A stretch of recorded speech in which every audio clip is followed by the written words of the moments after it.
सरकार वक्फ की संपत्तियों के खिलाफ की उचित देखरेख और उपयोग के लिए नया कानून बनाना चाहती है।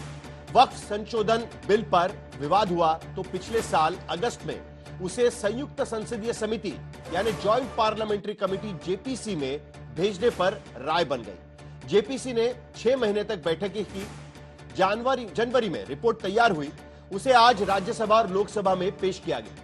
बैठकों के दौरान कुल 44 संशोधन सुझाए गए, 14 संशोधन मंजूर किए गए। लेकिन इस पर विपक्षी दलों ने आरोप लगाया है कि इस रिपोर्ट में विपक्षी दलों की विरोधी राय यानी डिसेंट नोट्स शामिल ही नहीं की गई है। विपक्ष का आरोप है कि कमेटी में गैर जरूरी लोगों के बयान लिए गए हैं। गवाहों के बयान का ब्यौरा विपक्षी दलों के सदस्यों को नहीं दिया गया है और उनकी राय को रिपोर्ट में ब्लर कर दिया गया यानी छिपाने की कोशिश की गई। हालांकि सरकार ने इन आरोपों को खारिज कर दिया है और दावा किया है कि रिपोर्ट में विपक्षी दलों की डिसेंट रिपोर्ट एनेक्स्चर में शामिल की गई है। लेकिन शोर शराबा दोनों सदनों में खूब हुआ है। मुस्लिम सांसदों का आरोप है कि दरअसल यह कानून ही वक्फ की लाखों एकड़ जमीनों पर कब्जे की कोशिश में बनाया जा रहा है, जबकि सरकार का कहना है कि संवैधानिक मूल्यों के खिलाफ बने वक्फ कानून की जगह कानून बनाकर वक्फ बोर्ड को ज्यादा लोकतांत्रिक, संवैधानिक और समावेशी बनाया जा रहा है।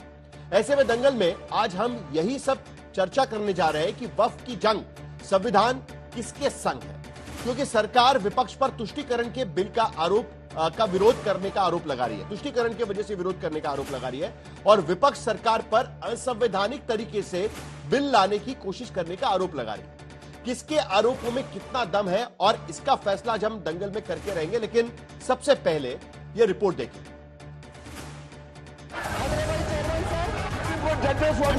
सुनो, आप सुनो।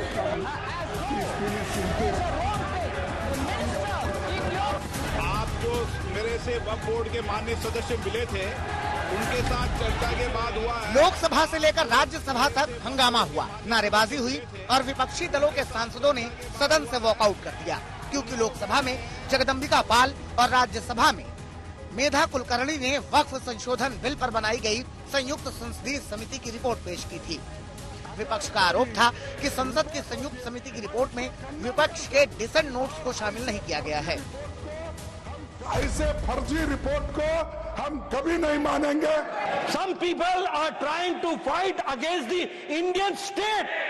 हमारे पक्ष से आप सहमत हो सकते हैं, असहमत हो सकते हैं, लेकिन उसको कूड़ेदान में कैसे डाल सकते हैं? जेपीसी रिपोर्ट पूरा का पूरा प्लस एनेक्शियर को भी कोई बिना संशोधन के काटाकाटी नहीं करके टेबल किया गया है।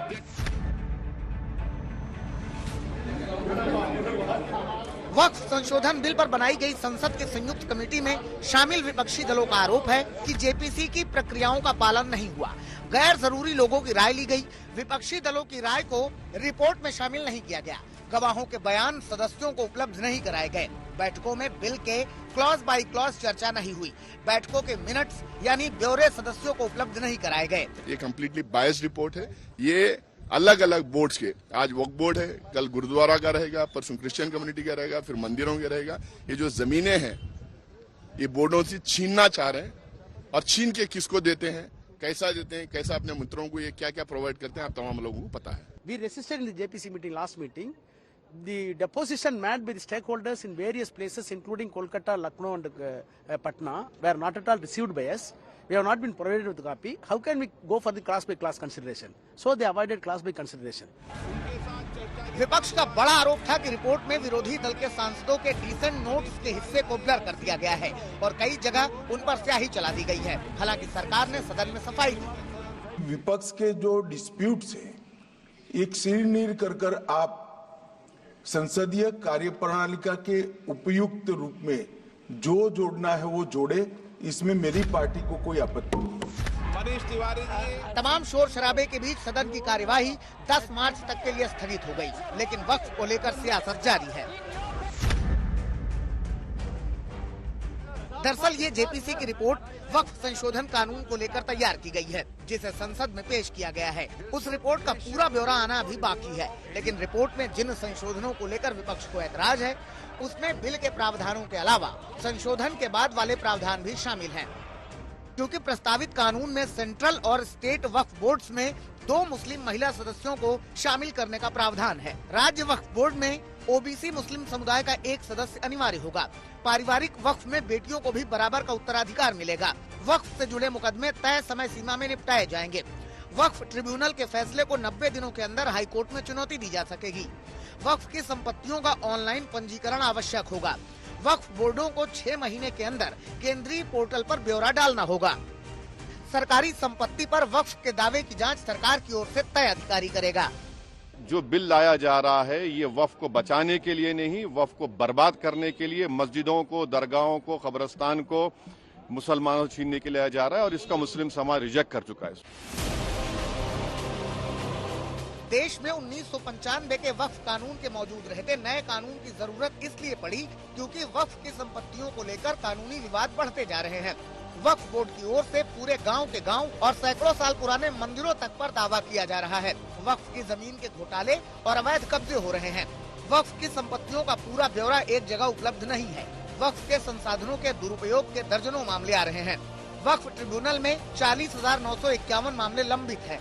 उसमें 9,942 मामले मुस्लिम वादियों की ओर से वक्फ बोर्ड के ही खिलाफ हैं। और इन सारे विवादों और अनियमितताओं की वजह उस कानून को माना जा रहा है जिसमें वक्फ की संपत्तियों को लेकर अलोकतांत्रिक प्रावधान है। मसलन पुराने कानून में प्रावधान है कि मुस्लिम किसी संपत्ति का इस्तेमाल लंबे समय से कर रहे हैं तो उसका वक्फ किया जा सकता है।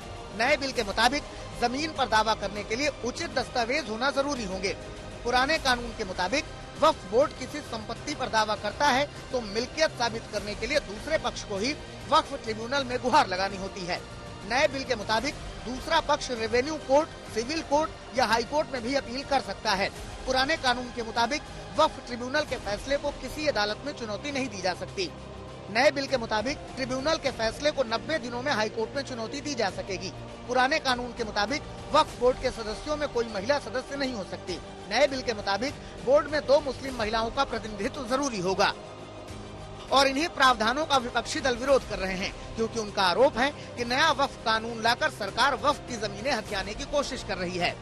क्योंकि भारत में मौजूद कुल 30 वक्फ बोर्डों के पास करीब 9.40 लाख एकड़ की 1.20 लाख करोड़ रुपए की जमीन मौजूद है। इसमें खेती की जमीन, इमारतें, मदरसे, दरगाह, कब्रिस्तान, स्कूल, दुकानें, सामाजिक संस्थान सब शामिल हैं।